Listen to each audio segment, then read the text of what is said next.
Hey guys, ಎಲ್ಲರಿಗೂ ನಮಸ್ಕಾರ. ಇವತ್ತಿನ ಒಂದು ವಿಡಿಯೋದಲ್ಲಿ ತುಂಬಾ ಜನ ಬಂದು ನೀಟ್ ಬಗ್ಗೆ ಅಪ್ಡೇಟ್ ಕೇಳಿದ್ದೀರಾ. ಇವತ್ತಿನ ಒಂದು ವಿಡಿಯೋದಲ್ಲಿ ಕಂಪ್ಲೀಟ್ ಇನ್ಫಾರ್ಮೇಷನ್ ತಿಳಿಸ್ಕೊಡ್ತೀನಿ. ಚಾನಲ್ಗೆ ಸಬ್ಸ್ಕ್ರೈಬ್ ಮಾಡ್ಕೊಂಡಿಲ್ಲ ಅಂದ್ರೆ ಸಬ್ಸ್ಕ್ರೈಬ್ ಮಾಡ್ಕೊಂಡು ಪಕ್ಕದಲ್ಲಿರುವಂತ ಒಂದು ಬೆಲ್ ಐಕಾನ್ ಕ್ಲಿಕ್ ಮಾಡೋದು ಮರಿಬೇಡಿ. ಬನ್ನಿ ವಿಡಿಯೋನ ಸ್ಟಾರ್ಟ್ ಮಾಡೋಣಂತೆ. ಸೊ ಮೊದಲನೇದಾಗಿ ನೀವೆಲ್ಲರೂ ಕೂಡ ಆಪ್ಷನ್ ಎಂಟ್ರಿ ಮಾಡಿದ್ದೀರಾ ಅಂತ ಅನ್ಕೊಂತೀನಿ. ಸೊ ಹೆಂಗ್ ಮಾಡಿದಿರಾ ಆಪ್ಷನ್ ಎಂಟ್ರಿ, ಯಾವ ತರ ಕಾಲೇಜ್ ಲಿಸ್ಟ್ ನ ಪ್ರಿಪರೇಷನ್ ಮಾಡಿದಿರಾ ನಮಗೆ ಕಮೆಂಟ್ ಸೆಕ್ಷನ್ ಕಮೆಂಟ್ ಮಾಡಿ.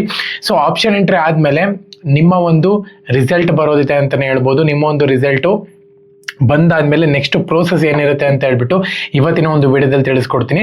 ಸೊ ಮೊದಲನೇದಾಗಿ ನಿಮ್ಮ ಒಂದು ಆಪ್ಷನ್ ಎಂಟ್ರಿ ಮುಗ್ದಿದ ತಕ್ಷಣ ಫಸ್ಟ್ ಅವ್ರು ಅನೌನ್ಸ್ಮೆಂಟ್ ಮಾಡೋದೇ ನಿಮ್ಮ ಒಂದು ಫಸ್ಟ್ ರೌಂಡ್ ಆಫ್ ಕೌನ್ಸಲಿಂಗ್ನ ಒಂದು ರಿಸಲ್ಟ್ ಅಂತಾನೆ ಹೇಳ್ಬೋದು. ಸೊ ಈ ಒಂದು ಕೌನ್ಸಲಿಂಗ್ ರಿಸಲ್ಟ್ ಆದಮೇಲೆ ನಿಮಗೆ ಸೀಟ್ ಅಲಾಟ್ಮೆಂಟ್ ಆಗುತ್ತಾ ಇಲ್ವಾ ಅಂತ ಹೇಳ್ಬಿಟ್ಟು ಗೊತ್ತಾಗುತ್ತೆ ನಿಮ್ಮ ಒಂದು ಆಪ್ಷನ್ ಎಂಟ್ರಿ ಲಿಸ್ಟ್ ಮೇಲೆ.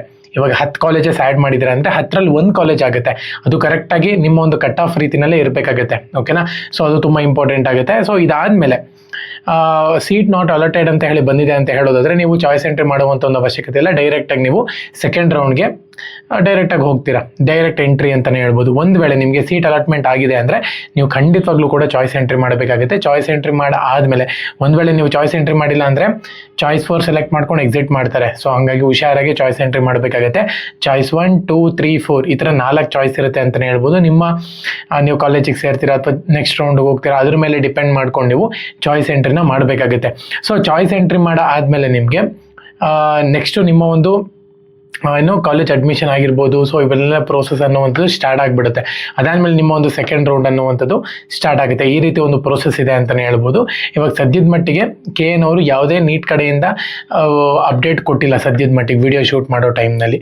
ಸೊ ಯಾವುದೇ ಒಂದು ನೀಟ್ ಬಗ್ಗೆ ಅಪ್ಡೇಟ್ ಕೊಟ್ಟಿಲ್ಲ. ಇವಾಗ ಸದ್ಯದ ಮಟ್ಟಿಗೆ ಚಾಯ್ಸ್ ಎಂಟ್ರಿ ಮತ್ತು ಈ ರಿಸಲ್ಟು ಇವನ್ನೆಲ್ಲನೂ ಕೂಡ ಕಂಪ್ಲೀಟ್ ಮಾಡ್ಕೊಂಡಾದ್ಮೇಲೆ ಸೆಕೆಂಡ್ ರೌಂಡ್ ಆಗುತ್ತೆ. ಸೊ ಫಸ್ಟು ನೀವು ಕಾಲೇಜ್ ಲಿಸ್ಟ್ನ ಯಾವ ರೀತಿ ಪ್ರಿಪ್ರೇಷನ್ ಮಾಡಿದ್ದೀರಾ, ಸೊ ಅದ್ರ ಮೇಲೆ ಡಿಪೆಂಡ್ ಮಾಡ್ಕೊಂಡು ನಿಮ್ಮ ಒಂದು ಫಸ್ಟ್ ರೌಂಡ್ ಆಫ್ ಕೌನ್ಸಲಿಂಗ್ ರಿಸಲ್ಟ್ನಲ್ಲಿ ಕಾಲೇಜ್ ಅಲಾಟ್ಮೆಂಟ್ ಮಾಡ್ತಾರೆ ಅಂತಲೇ ಹೇಳ್ಬೋದು. ಚಾಯ್ಸ್ 1 ಕ್ಲಿಕ್ ಮಾಡ್ಕೊಂಡು ನೀವು ಆರಾಮಾಗಿ ಅಡ್ಮಿಷನ್ ಪ್ರೊಸೆಸ್ನ ಕಂಪ್ಲೀಟ್ ಮಾಡ್ಕೋಬೋದು. ಈ ಮಂತ್ ಒಳಗಡೆ ನಿಮ್ದೆಲ್ಲ ಪ್ರೊಸೆಸ್ ಕಂಪ್ಲೀಟ್ ಆಗಿ ಕಾಲೇಜ್ಗೂ ಕೂಡ ಅಡ್ಮಿಷನ್ ಆಗಿ ಹೋಗ್ತೀರಾ. ತುಂಬ ಜನ ಬಂದು ಅಡ್ಮಿಷನ್ ಆಗುವಂಥ ಒಂದು ಟೈಮ್ನಲ್ಲಿ ಫೀಸ್ಗಳ ಬಗ್ಗೆ ತುಂಬ ಜನ ತಲೆ ಕೆಡಿಸ್ಕೊಂಡಿರ್ತಾರೆ. ಇವಾಗಲಿಂದನೇ ನಿಮ್ಮ ಒಂದು ಪೇರೆಂಟ್ಸ್ಗೆ ಹೇಳಬೇಕಾಗುತ್ತೆ. ಇಂಜಿನಿಯರಿಂಗ್ ಸ್ಟೂಡೆಂಟ್ಸ್ ಆಗಿರ್ಬೋದು, ಮೆಡಿಕಲ್ ಬೇಡ ಅಂತ ಹೇಳಿ ಇಂಜಿನಿಯರಿಂಗ್ ಸೀಟ್ಸ್ಗಳನ್ನ ಆಯ್ಕೆ ಮಾಡಿರುವಂಥ ಒಂದು ಸ್ಟೂಡೆಂಟ್ಸ್ಗಳಾಗಿರ್ಬೋದು. ಸೊ ಮೊದಲೇ ಇಷ್ಟಾಗುತ್ತೆ ಫೀಸು ಅಂತ ಹೇಳ್ಬಿಟ್ಟು ಹೇಳಿರಿ. ಯಾಕಂದರೆ ನಿಮ್ಮ ಕಾಲೇಜ್ ಅಲಾಟ್ಮೆಂಟ್ ಆಗಿದೆ ಅಂತ ಹೇಳೋದಾದ್ರೆ ಆ ಫೀಸ್ ಬಗ್ಗೆ ಒಂದು ಐಡಿಯಾ ಬಂದಿರುತ್ತೆ ನಿಮಗೆ.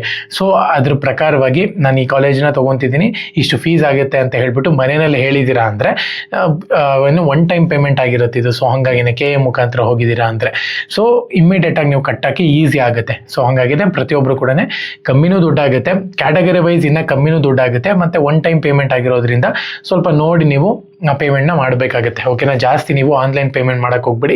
ಚಲಾನ್ನ ಡೌನ್ಲೋಡ್ ಮಾಡ್ಕೊಂಡು ಅಡ್ಮಿಷನ್ ಕಾಪಿನ ಡೌನ್ಲೋಡ್ ಮಾಡ್ಕೊಂಡು ಸೀದಾ ಕಾಲೇಜ್ಗೆ ಹೋಗ್ಬಿಟ್ಟು ನೀವು ಪೇ ಮಾಡೋದು ತುಂಬ ಒಳ್ಳೆಯದು. ಓಕೆನಾ? ಚಾನಲ್ಗೆ ಸಬ್ಸ್ಕ್ರೈಬ್ ಮಾಡ್ಕೊಂಡು ಬೆಲ್ ಐಕಾನ್ನ ಕ್ಲಿಕ್ ಮಾಡೋದು ಮರಿಬೇಡಿ.